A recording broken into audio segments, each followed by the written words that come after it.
PBB Celebrity Edition winners, where are they now? Si Keanu Reeves ay itinanghal bilang unang big winner ng PBB Celebrity Edition 1 noong 2006.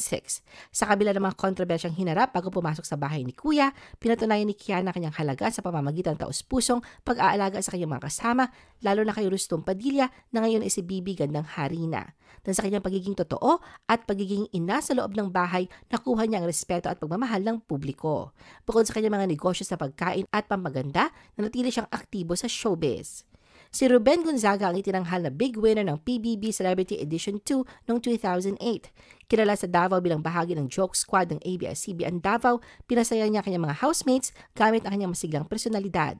Dahil dito, nagawa niyang bumuo ng matibay na koneksyon sa loob ng bahay na nagbigay daan upang siya ang maging kauna-unahang lalaking nagwagi sa Pinoy Big Brother.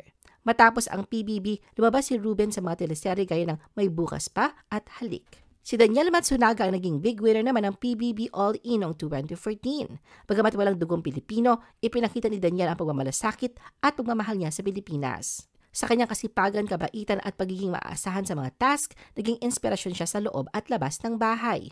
Naging kontrobersyal man ang kanyang closeness kay Vicky Rushton, nilinaw nila na sila ay magkaibigan lamang. Matapos ang PBB, bumida si Daniel sa Be My Lady noong 2016 kasama si Erich Gonzalez.